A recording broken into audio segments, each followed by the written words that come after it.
मौलवियों की तनख्वाह कितनी तुम्हारे?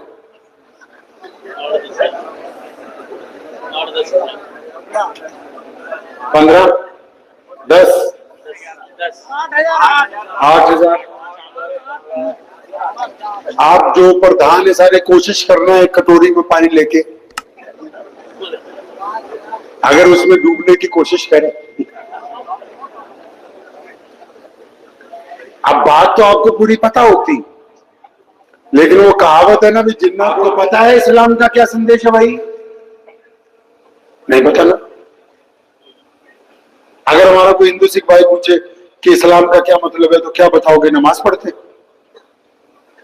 अरे बोलो ना, नमाज पढ़ते।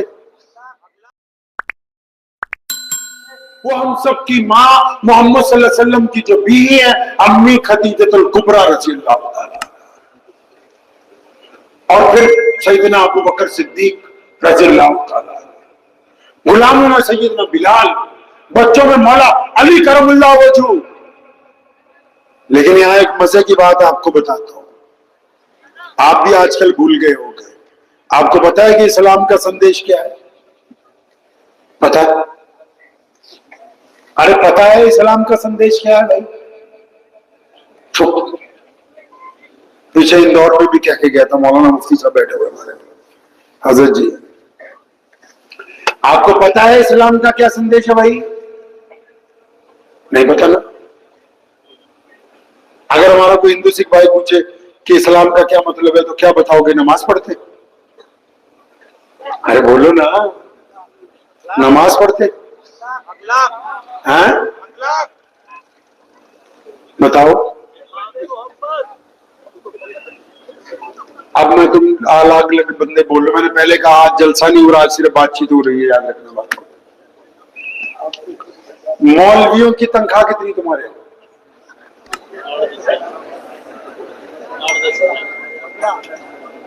15, 10, 8,000। आप जो प्रधान है सारे कोशिश करना है कटोरी में पानी लेके,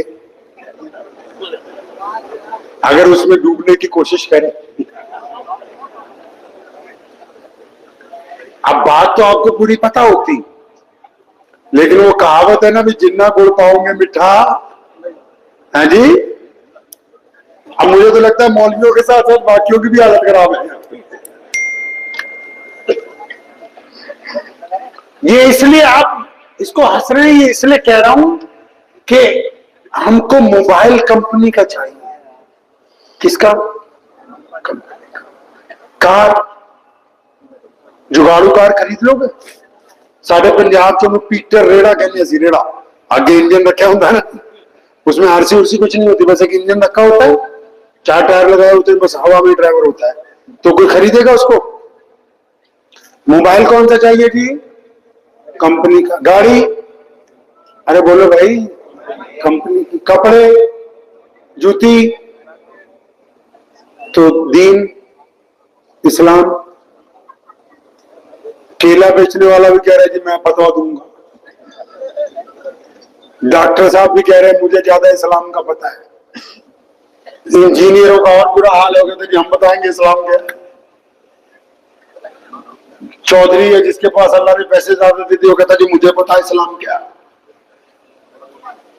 यानी बाकी चीजें तो आपको ब्रांड की चाहिए, और मजहब लोकल चाहिए।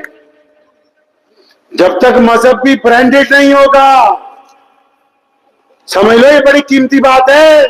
किसी ने कहा नीम हकीम खतरा जान, नीम हकीम खतरा जान, नीम मुल्ला खतरा ईमान। अगर हकीम एमबीबीएस डॉक्टर नहीं है और सड़क पे ही बैठा टेंट लगा के, तो जो पुड़िया बना के देगा, या गाड़ी चल पड़ेगी या गाड़ी निकल जाएगी हाथ से। इसी तरह जो धर्म के ठेकेदार हैं, अगर वो अच्छे पढ़े लिखे होंगे, सूझवान होंगे, समर्थ होंगे, वो तो अपना मजहब समझाएंगे, दीन समझाएंगे।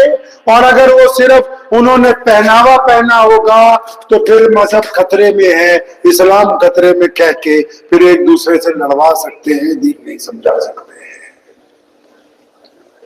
सुनो मोहम्मद सल्लल्लाहु अलैहि वसल्लम ने क्या किया, उन्होंने दो बातें कही, फरमाया अल्लाह उसके रसूल पर ईमान लाओ।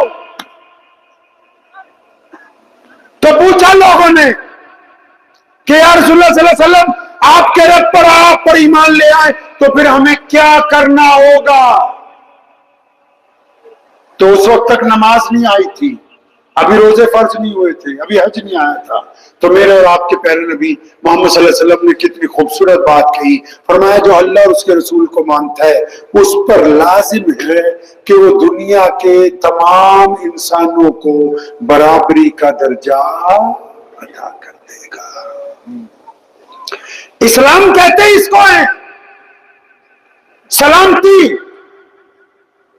जो खुद भी इज्जत से जिए, दूसरे को भी तस्लीम करे कि वो आदमी अपने रंग रूप, जुबान, अपने मजहब, अपने कायदे, अपने कानून के मुताबिक एक जीती जागती तस्वीर है, हम अपने ऊपर कायम रहेंगे, वो अपने ऊपर चलता रहेगा। ये इस्लाम का वो पैगाम था जिस दिन मोहम्मद सल्लल्लाहु अलैहि वसल्लम ने कहा था ना कि अब मैं आ गया हूं, अब कोई गोरा और काला नहीं आपस में फर्क करेगा, अब कोई अमीर और गरीब, अब अमीर और गरीब आपस में फर्क नहीं करेंगे। अब ये जात और बरादरियां सिर्फ नाम पहचान के लिए बना दी गई है, कोई इन पर रह के अपने आप को इतराएगा नहीं। अभी हम यहां बैठे हैं, जहां बैठे हैं, मिसाल के तौर पे आपको समझा रहा हूं। अभी अगर यहां ईशा की नमाज हो रही हो, कहां, मिसाल के तौर पे समझो ये मस्जिद है, 2 मिनट के लिए समझ लीजिए कि यहां ईशा की नमाज हो रही है, ये सब मौलवी बैठे हुए हैं, आप भी बैठे हुए हैं। सारी दुनिया की मस्जिदों में ऐसा ही होता है जो मैं आपको समझाने लगा हूं, ताकि आपके पल्ले बात पड़ जाए कि हमारे नबी सल्लल्लाहु अलैहि वसल्लम ने कितना बेहतरीन सिस्टम बनाया। अभी अगर यहाँ इमाम साहब खड़े होते और पीछे मुअज्जिन कहता अल्लाहू अकबर अल्लाहू अकबर, और फिर इमाम साहब नियत बांध लेते अल्लाहू अकबर कह के, हैं जी, आप सब भी पीछे सफे बना के नियत बांध लेते, हैं जी। आज आपने मुझे मेहमान खुसूसी बुलाया ना, अरे खास मेहमान बुला के बुलाया ना। अब अगर यह नमाज हो रही होती और मौलाना नमाज पढ़ा रहे होते, आप लोग सफे बना लेते, तो अब अगर खास मेहमान या कोई खास वजीर या कोई खास मुसलमान आदमी या कोई खास चौधरी मुसलमानों का एक रकात होने के बाद आता तो उसको जगह कहां देते, बताओ मुझे, कहां देते जगह भाई? पीछे देते ना।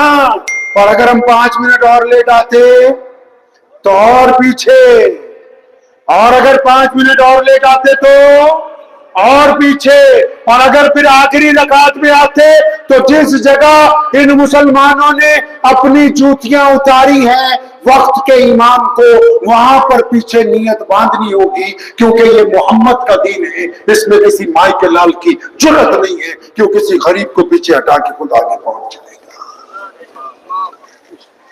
ऐसा ही होता रोज मस्जिद में, ऐसा ही होता रोज कि नहीं होता? अरे मस्जिद में 5 वक्त ऐसा ही होता है कि नहीं? मस्जिद को जमीन खरीद के देने वाला लेट आता है तो पीछे नमाज पढ़ता है, मस्जिद का इमाम कई बार लेट आता है तो पीछे नमाज पढ़ता है, कोई शेखुल हदीस लेट आता है तो पीछे नमाज पढ़ता है। मोहम्मद सल्लल्लाहु अलैहि वसल्लम ये बात कह चुके हैं कि अगर कोई गरीब का बच्चा, चाहे उसका रंग रूप काला हो, अगर वो कुरान अच्छा पढ़ता है और उसकी तरबियत अच्छी हुई है तो तुम जितने सैयद हो, जितने पठान हो, तुम पीछे खड़े रहोगे, उस गरीब का बच्चा पहली सफ में इमामत के मुसल्ले पर खड़ा होकर नमाज तो नहीं पढ़ाएगा। ये सिर्फ इबादत नहीं है, ये मजहब सिर्फ इबादत नहीं है, ये सलीका है दुनिया को जीने का। पता है आपको, जब मोहम्मद सल्लल्लाहु अलैहि वसल्लम ने मक्के में पहले दिन ये कहा था कि ये काला बिलाल और ये अबू बकर शहजादे, बिलाल कौन है? गुलाम। अबू बकर कौन है? शहजादे। बिलाल कौन है? कपड़े फटे हुए अबू बकर कौन है? कीमती लिबास पहनते। बिलाल कौन है? बिल्कुल काले। अबू बकर कौन है? बिल्कुल गोरे चिट्टे। मोहम्मद रसूलुल्लाह सल्लल्लाहु अलैहि वसल्लम ने कहा कि बिलाल मेरा सहाबी या अबू बकर मेरे सहाबी रज़ियल्लाहु ताला अजमईन। कि आज के बाद मैंने इन दोनों को आपस में भाई बना दिया। क्या बना दिया? आप हैरान करेंगे, कभी आप सीरतुन नबी सल्लल्लाहु अलैहि वसल्लम पढ़िए।